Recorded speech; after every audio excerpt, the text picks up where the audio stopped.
जनकपुर गांव में सेठ धनीराम अपनी बेटी मालती के साथ रहा करता था। उसके पास कई खेत थे जिनसे वो खूब कमाई करता था। वो दिल का भी बड़ा अच्छा था, इसलिए दान पुण्य में कोई कमी नहीं रखता था। क्या पापा, आप भी इतने पैसे लुटा रहे हैं? गौशाला बनवा दी, अनाथ आश्रम में मुफ्त में खाना भी खिलाते हैं, और अब ये शनिदेव का मंदिर क्यों बनवा रहे हैं? आप कुछ पैसे अपनी बेटी के लिए भी छोड़ दीजिए। अरे बेटा, शनि महाराज का मंदिर बनवाने का सपना तो मैंने सालों पहले ही देख लिया था। आज उन्हीं की कृपा से तो हम इतने धनवान हैं। हाँ है जरूर, पर अगर आप ऐसे ही पैसे लुटाते रहे तो जल्दी हम भिखारी बन जाएंगे। खैर छोड़िए, मैं अपनी सहेलियों के साथ बाहर जा रही हूँ, शाम तक लौट आऊंगी, इसलिए आप चिंता मत कीजिएगा। ठीक है बेटा, आराम से जाओ और खूब मस्ती करो। धनीराम जितना धार्मिक था, मालती को पूजा पाठ से उतनी ही नफरत थी। वो अपनी सहेलियों के साथ पार्क में जा ही रही थी कि तभी उसकी नजर गांव में बने छोटे से शनि महाराज के मंदिर पर पड़ती है। वो अपनी सहेलियों को आगे भेजकर खुद मंदिर में जाती है। देखिए, आप शनि हो या मंगल, मुझे आपके ऊपर रत्ती भर भी भरोसा नहीं है, लेकिन मेरे पापा का यूं ब्रेन वॉश मत कीजिए कि वो अपनी पूरी जायदाद ही गरीब भिखारियों, जानवरों और खासकर आपके मंदिर को बनवाने में लुटा दे। ना जाने इस पत्थर की मूरत में पापा क्या ही देखते हैं। मालती शनि महाराज को उल्टा सीधा सुनाकर चली जाती है और शनि का प्रकोप अगले दिन से ही शुरू हो जाता है। क्या हुआ पापा, आप इतने परेशान क्यों लग रहे हैं? क्या बताऊं बेटा, हमारे खेतों में अचानक से आग लग गई, सारी की सारी फसल बर्बाद हो गई। ये तो बहुत बुरा हुआ, आप चिंता मत कीजिए, सब ठीक हो जाएगा। हाँ, उम्मीद तो यही करता हूँ। धनीराम की लाख कोशिशों के बावजूद हालात बद से बदतर होते जा रहे थे। नौबत यहाँ तक आन पड़ी कि उसने अपने गौशाला और अनाथ आश्रम तक बेच दिए। मालती बेटा, अब हमारे पास इस घर के अलावा और कुछ भी नहीं है। मेरा तो जो होगा सो होगा, उसे देख लेंगे, पर मैं चाहता हूँ कि मैं तेरे हाथ पीले कर दूं। पर पापा, मैं आपको छोड़कर ऐसे कैसे जाऊंगी? मेरी चिंता मत करो, पास के गांव में संतराम से तुम्हारे रिश्ते की बात चलाई है मैंने। सब ठीक रहा तो अगले महीने ही तुम्हारी शादी करवा दूंगा। लेकिन पैसे? वो मैं देख लूंगा। धनीराम बिना मालती को बताए अपना घर भी गिरवी रख देता है और संतराम से बात पक्की कर दोनों की शादी करवा देता है। इधर ससुराल में गृह प्रवेश के दिन कितने अपशगुन पैर हैं इसके, घर में आई नहीं कि चोरी हो गई। माँ, तुम भी ना क्या कह रही हो? अरे चोरी तो कल रात हुई थी ना। तो शादी भी तो कल ही रात को हुई थी ना। तू तरफदारी मत कर इसकी, कुलक्षणी ना जाने और कौन कौन से दिन दिखाएगी। इस तरह कुसुम मालती का गृह प्रवेश कराए बिना ही चली जाती है। तुम माँ की बातों का बुरा मत मानना, वो दिल की बहुत अच्छी है। मालती भी बेचारी मन में सोच कर रह जाती है। कुछ दिनों तक सास यूं ही मालती को ताने सुनाती रहती है और फिर एक दिन, क्या हुआ बेटा संतराम, इतना मायूस क्यों लग रहा है? सब ठीक तो है ना? नहीं माँ, कुछ ठीक नहीं है। साहूकार आया था, शादी के लिए जो कर्जा लिया था उसके बदले में उसने हमारा खेत हड़प लिया है। कहता है कि जब तक उसके पैसे नहीं देंगे खेत उसका रहेगा। मुझे तो समझ में नहीं आ रहा कि अब मैं क्या करूँगा। ये सब इस डायन की वजह से हो रहा है। ना जाने किस अभागी से पाला पड़ा है, अपने बाप के घर को तो खा गई, अब हमें भी नहीं बख्शेगी। माँ, उसमें इस बेचारी की क्या गलती है? मैंने क्या किया है माँ जी, जो आप मुझे यूं सुनाती रहती हैं? मैं क्या करूं, मेरी किस्मत ही खराब है तो। मालती बेचारी रोती हुई कमरे में चली जाती है। माँ, तुम भी ना, क्यों हर वक्त उस बेचारी को सुनाती रहती हो?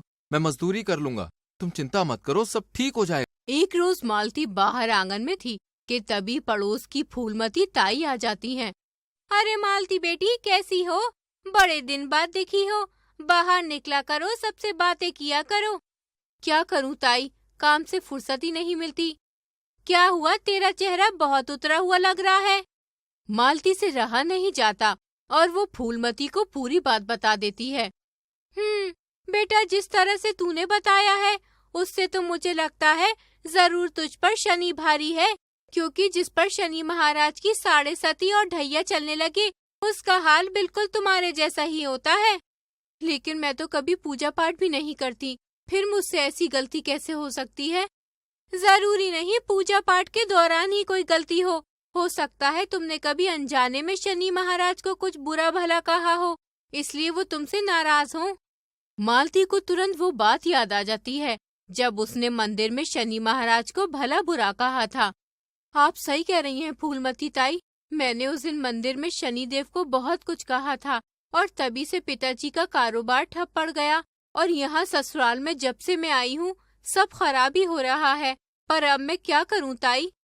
तू चिंता मत कर, शनिदेव जितना जल्दी नाराज होते हैं उतनी जल्दी अपने भक्त पर कृपा भी बरसाते हैं। अब से हर शनिवार को जैसा मैं कहती हूँ वैसे वैसे शनिदेव की पूजा कर, फिर देखना सब ठीक हो जाएगा। फूलमती ताई के कहने पर मालती शनिवार को शनि महाराज के मंदिर में उनकी पूजा करने जाती है। मुझे माफ करना प्रभु, मुझसे बहुत बड़ा पाप हुआ है, पर आप मेरी गलती की सजा मेरे परिवार को मत दीजिए।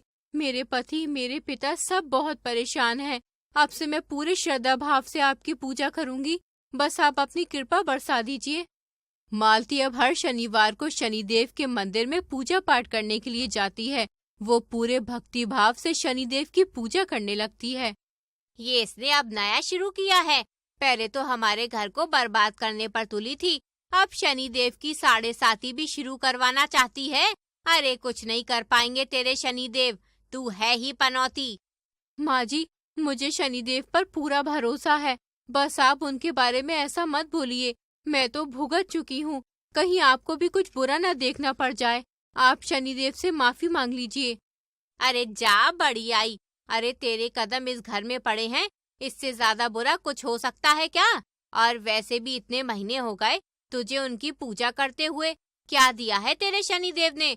उल्टा मजदूरी भी नहीं मिल रही है मेरे बेटे को, भूखा सुला रहे हैं हमें शनिदेव जी। कुसुम बिना माफी मांगे ही कमरे में चली जाती है और फिर अगली सुबह। माँ, ये क्या हो गया तुम्हारे चेहरे पर? ये लाल लाल दाने, कुछ तो बोलो माँ। मालती, जल्दी आओ, देखो माँ को क्या हो गया है। क्या हुआ माँ जी को? अरे नहीं, जिसका डर था वही हुआ। मतलब किसका डर था? साफ साफ बताओगी, हुआ क्या है? मालती संतराम को पूरी बात समझाती है। वही कुसुम अपने मुंह से एक शब्द भी नहीं निकाल पा रही थी। अब हमें जल्दी से माँ जी को शनिदेव के मंदिर ले जाना होगा। मैं उनसे माफी मांगूंगी, अब बस वही माँ जी को ठीक कर सकते हैं। आप जल्दी चलिए। मालती संतराम के साथ कुसुम को लेकर शनिदेव के मंदिर पहुंचती है। मेरी माँ जी को माफ कर दीजिए शनि महाराज, उनसे गलती हो गई, उन्हें पहले की तरह ठीक कर दीजिए, वरना मैं यहाँ से नहीं जाऊंगी। मालती और संतराम दोनों हाथ जोड़कर शनिदेव से माफी मांगते हैं। पुत्री, मैं तुम्हारी भक्ति से खुश हुआ, मांगो, तुम्हें क्या वरदान चाहिए? शनिदेव, आप मुझे और माँ जी को क्षमा कर दीजिए और हमारे परिवार के दुख हर लीजिए प्रभु। तथास्तु। मुझे माफ कर दीजिए शनिदेव, अब से मैं भी आपकी भक्ति करूंगी। और मैं भी। जय शनिदेव। तो दोस्तों, ये कहानी हमें सिखाती है कि ईश्वर हो या इंसान, अनादर किसी का नहीं करना चाहिए। कहानी पसंद आई हो तो लाइक शेयर करके चैनल को सब्सक्राइब कर लीजिएगा।